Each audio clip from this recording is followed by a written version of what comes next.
counseling sessions, but very often it's very useful when we do evangelism, when we lead a small group, when we talk to individuals, when we relate to our family members. All these are very helpful counseling. Now basically counseling is different from teaching in that when we teach, when the people are ready, and then they just want to learn the how. For instance, someone says, I want to be filled with the Holy Spirit, and then we just tell them how because they already are ready. But in counseling, it's like this, okay? The person is at this level, and then you want them to go to a high level. And we have to guide them step by step to go up to the level. We have to guide them and lead them. We have to understand where they are. We have to listen to them and have empathy on them, empathize with them for their feelings. And now it depends, of course, when we're helping the person with his emotions, then we put more time into empathizing with the person. When this person just want to grow spiritually, and but he's or maybe like this, we want to help someone to grow spiritually, and then of course we still want to listen as to how his relationship with God is now, and then we guide them to let them know that, okay, now you at this situation, your relationship with God has this problem. So what do you think about it? Do you want to improve? Do you want to that your relationship will get better and better? So we ask them questions to guide them to have the motivation. Do you want to enjoy the relationship with God? So then we are guiding the person to grow step by step to a higher level. But when the person has the emotional problem, and we're trying to counsel them, like in marriage, or in a person having depression or anger, then we want to empathize with them to say, yes, I hear that, I've heard that you have this problem, you have this concern, and you're unhappy now, and so we listen to them and respond to the feelings. Okay, so we understand that counseling is different from teaching in that we need to guide the person, guide the person step by step to know his situation, to know his needs, and then ask him, do you want, how are you feeling now? What's your situation now? Do you want to improve? So if the person wants to improve, then we say, okay, have you tried different ways to improve, and does it work? And then if the person says it does work to a certain extent, and then we find out how it has worked, and then we ask him, do you want to improve more? Can I give you some suggestions? So we guide them step by step to know where they are, and to guide them to understand that they how they can grow. So counseling is like guiding, helping someone who might not have strong motivation to have stronger motivation, or someone who has emotional problem, to guide the person to accept his feelings, and then how to manage his feelings. So in counseling, we guide them step by step, the point is, and then guide them step by step to have the motivation to change. Okay, now, and then the very important part, the first step, steps of counseling. The first part is building up the trusting relationship, which we have talked about before, and then listening. And listening is very difficult. Last time we spent a lot of time on that, and it's still difficult because it's human nature is that it's hard for us to listen carefully. The reason why is that we want the person to change in a certain way, and we fail to hear where they are now. That's the reason why it is difficult to listen. Because, for instance, someone has emotional problem, and then we just have this intention. We say, I want to help the person to overcome the emotions. It's not right for him to have the emotions, to be controlled by the emotions, and his life is affected by the emotions. So we want the person to quickly work on his emotions. When we have this motivation to quickly resolve the problem, then we fail to hear the real problem of the person. That person might have some real problem, but we fail to hear the problem. So we need to learn to pay attention to know what condition the person is. Is he ready to change? What is he thinking about himself and about improvement? Now, sometimes we want them to improve, but they might not have a strong motivation to improve. So we understand where they are. For instance, they don't have a strong motivation to improve. Then we tell them, we let them know. Okay, we guide them and say, well, I heard that you find it difficult to change. You find it difficult to work on your problem. So we let them know we heard that he has, he finds it very difficult to overcome his problem, and it's too much work. So he might not be motivated to put in so much work. And so we heard that. Okay, I heard that for you to manage your emotions is very difficult. So we heard that. So we respond to the person and say, yes, I heard that it's difficult for you to work on your emotions. And when the person heard that, they know that we heard him. Then he has more motivation to respond to us. But if we just keep telling him, saying, well, you need to change, you need to work on it, and we just fail to listen to him, fail to hear his concern, then he will say, well, I talk to you, but you don't really hear me.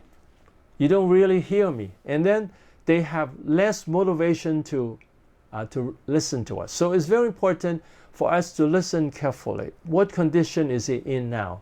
What is his concern now? Now, sometimes we'll say, my concern is that he'll improve. But his concern at this point is maybe he just wants his wife to change.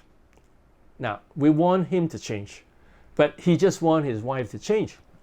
And then we listen, and then the person says, well, my wife has all this problem. She gets angry easily. She give me hard time all the time. She makes it hard for me to talk to her, to listen to her. So he's just complaining about the wife. Now, but for some counselor, they just want him to resolve the problem, and then we'll say, okay, you work on yourself, what you need to do this, do that. So we just tell the person. When we listen, then we'll say, oh, I heard that you said that your wife's makes it hard for you to relate to her, to talk to her. So I heard that your wife makes it difficult for you. And so you are stuck there because you find that it's hard for you to change your wife, so you feel frustrated, right? So we can say what he's just said instead of just telling him what to do. Then the person will say, oh, you listened to me, you heard me. Then he would have more motivation to respond to us. And then we guide him how to, find out how his relationship with his wife is, how his wife talks to him, and how he talks to the wife, to find out the real problem with the relationship with the wife. So by listening, we'll find out the condition and his feelings and why it's difficult for him to relate to his wife. And also why his wife, is so frustrated, or so emotional. So we want to listen to him to find out. And some people might say, wow, that takes a lot of time. Now, we have to decide. I would say this: we cannot counsel everyone in the church. It's too much work. But we can train other people to counsel. But whenever we counsel someone, we can help that. If we listen to the person is concentrating on his wife.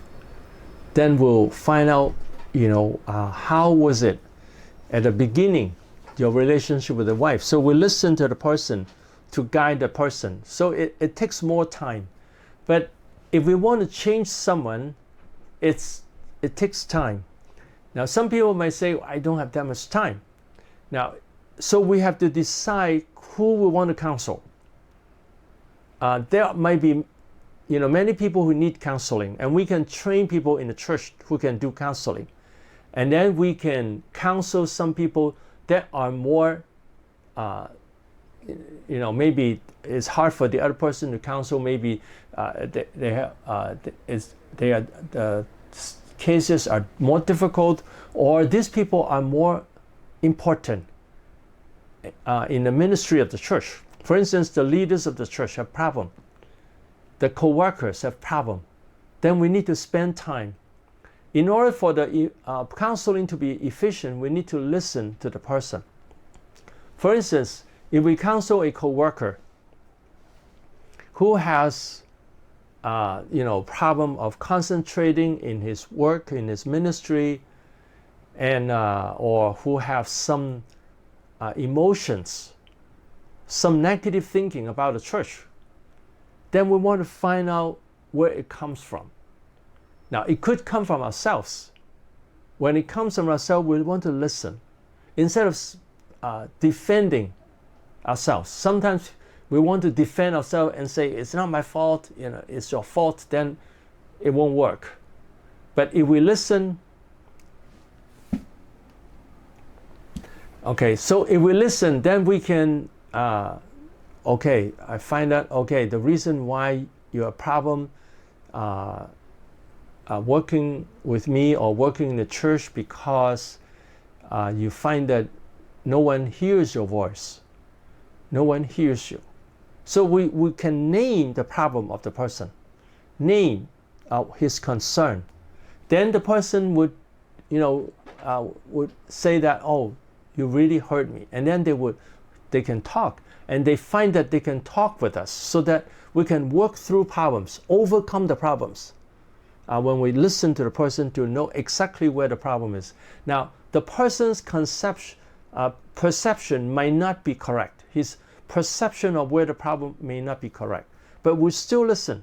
For instance, if the person says the problem is in his wife, his perception might not be correct. It could be, mostly his problem. But we still listen to him. Why do you think the main problem is in your wife? What caused you to think that way? And what did she do? So we listen, and in the process, we guide him to think. So do you think it's only the problem of your wife? So how does your wife relate to you? How does your wife talk to you? How does your wife respond to you? So we ask the person, to find out how he relates to his wife, to find out, why he thinks that way. So when we help the person to realize the problem is not just in his wife, it's in himself. It's in himself, that he has problem, that he doesn't listen to his wife. He has much anger, frustration with his wife. Therefore, it's hard for his wife to relate to him.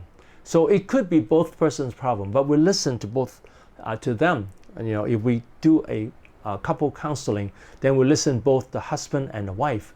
And but if we just one person, we listen to him and then respond to him. And what makes you think that is the problem of your wife? So what makes you think that way? And is that a correct perception? Is that is that true? That is only the fault of your wife. And when your wife talks to you like that, how did you respond to her? So we find out and listen to the person and find out. Now this skill of listening and the patience to listen, very important, the patience to listen. A lot of people don't have the patience to listen because they say, well, that's spending too much time. But let me say this. Counseling will help our whole ministry. When we can listen to people, when we can listen to people and know their problems, then it will help our relationship with people. Then we know the problem of the people and we know the needs of the people. And then it will help our preaching also. So when we counsel more people in the church, we know the problems of the people in the church, then we understand where they are, and then we can respond to them more in our messages. So I hope that you all see the importance of listening. So in listening, don't assume that we know the counselee. We need to find out. And while listening, pay attention to the content, the way of expression, and the feeling, keywords, body language, and action. So we want to pay attention to everything. That to the content, what the person says, the way of expression. Does he talk bluntly? Does he talk with fear, with control emotions? Does he shows that he has frustration, that he is controlling him? And then his feelings and his keywords. For instance, he keep talking about his wife, he keep talking about the problem of some people, then from these words we know that he is concentrating on the problem of the people. And the body language that like the hands, they're tight, they're sweaty, and the face is red, and the eyes shows anger. So we look at that, the body language, and the action. What kind of action does he take? Does he that like he move his fist and shows his anger? So we pay attention to all this, every action, every expression, and then manage our own emotions, that we're not affected by them. And then concentrate in listening. Don't judge or think of how to respond. So concentrate in listening and find out. Don't think about how to respond. The part of responding will come later. And then for now, we just listen and find out exactly what he said. Listen to what he said exactly, and his way of expression, his feelings, his emotions, everything. Pay attention to everything. If we think about how to respond to him, then we'll lose the concentration. Then we'll miss something. We'll miss some of the details. Okay, and then 5, listen to what the counselee says about his condition, the cause of the problem.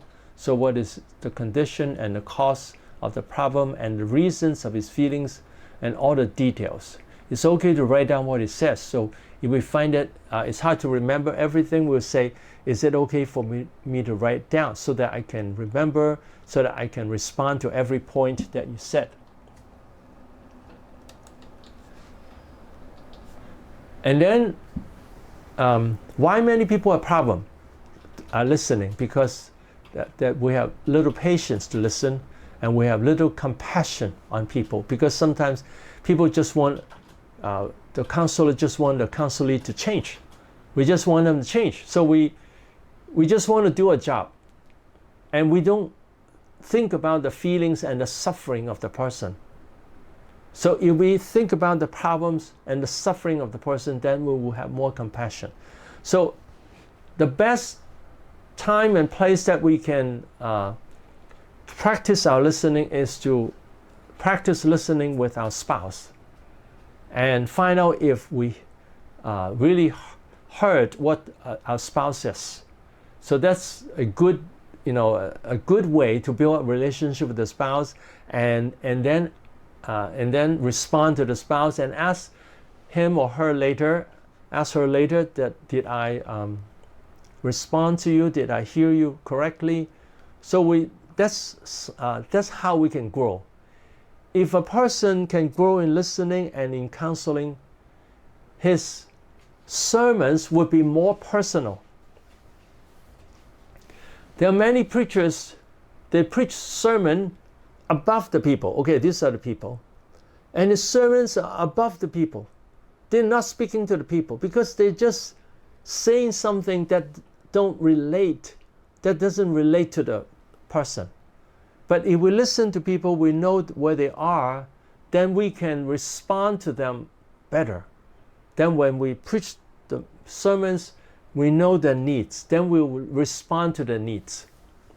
Okay, so we need to have compassion on people. And sometimes it's difficult because we have a preset agenda that we want to change people. We just want to change people, and then we forget, we don't pay attention to what he says. We just want to change the person. And this will cause us to put pressure on people and cause people to react. So we just tell them, okay, you need to change, you need to change. Now, it's true we want them to change. But we just tell them, okay, you have to change, you have to repent, you have to change. It doesn't mean that he will change.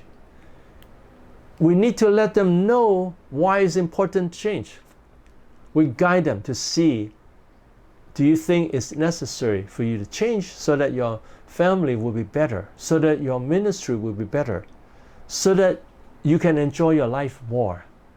So do you want to work on your life so that you can enjoy your life more, so you are more fruitful in your life? So instead of pushing them to change immediately, we want to listen to them. We want to to guide them to know where they are. Also, many people are not used to listening. You can just ask your wife, did I listen to you well? Or did I just say things I want to say? Now, if we cannot listen to people, this is one area Satan will attack our life. How? If we don't listen well, Satan will attack our marriage, because your wife will say, you don't listen to me. The children will say, you don't listen to me. Now, sometimes they don't say it, but in the heart, they say, you don't listen to me, and I don't want to talk to you. Now, many people didn't realize this is serious. It is serious because then you won't have a good marriage. When you don't have a good marriage, then you won't be joyful all the time, because when you go home, you feel frustrated because you don't have a good marriage. And you'll be frustrated with your children because your children don't listen to you. So some people think that, I just don't want to listen. I'm the king of my home. Now the Bible does say that the wife should submit to the husband, but it also says that in Ephesians 5:21, it does say that we submit one to one another. So we submit to one another instead of just the wife submitting to the husband. The husband will listen to the wife and submit to the wife's needs. And when the wife finds that the husband listens to her, she will have more love for the husband, more appreciation for the husband, and then she would be nicer to you, and then you have more joy. You'll enjoy your family life, you enjoy your relationship with God more. So I hope that if you have a problem in your marriage, first resolve the problem with your spouse and your children first. Listen to them first. But sometimes you say, well, they want something I cannot give. Okay, for instance, someone says, my wife just wants me to bring more money home, and I don't have the money. Then how can we talk with the wife? Then we'll say, well, do you think I have worked hard? And now this is all the money I have, and now I try to work hard and try to have more income. And do you think I'm working hard? And do you think I'm trying to earn more money for the family? And also I let you know how I spend my money. And do you think I'm honest with you? And so if that's the situation, can we pray together so that the family would have a better financial situation? And if I cannot earn so much money now, can you accept that? Now, if you don't accept that, then how is it going to affect our relationship and affect myself, affect my work, my ministry? So we talk with the spouse and listen to her, and maybe she say, well, I think you spent too much money on something. And then we'll listen to them why she thinks that we spend too much money on something, and then, okay, what do you suggest? How can I improve? So if a husband can talk to the wife like that, then the wife finds it is possible to communicate with the husband. And then, now sometimes problems are not resolved. Now, for instance, the financial situation of the family may not be resolved, but the communication problem is resolved. The wife finds that the husband listens to her and communicate with her. Then the wife will have more confidence in the husband, and the relationship will improve. So that's the first thing, to work on the marriage, even though there might be financial problem or other problem, and some problem can be resolved. And how can we do it better? For instance, problem with the children. How can we help the children to grow without making them rebellious? Sometimes the parents put too much pressure on the children, and the children become rebellious, and it's not going to change the children. But if we listen to them and find out from them, and then ask them questions, do you believe that you are very important in the sight of God? You are important, and God has a wonderful plan in your life. Do you believe that? And what do you think about yourself? Do you think think that you are important, or do you think that nobody likes you? And I do like you. I do treasure you. Now, your child might say, well, I don't feel that. Then we need to communicate to ask, why do you think that I don't love you? I don't like you. So if we listen to people like that, then they will have confidence in us and will trust us. And then we can build up relationship with the family, and build up relationship with the church members. Then the church members would trust you. And then we can also meet their needs.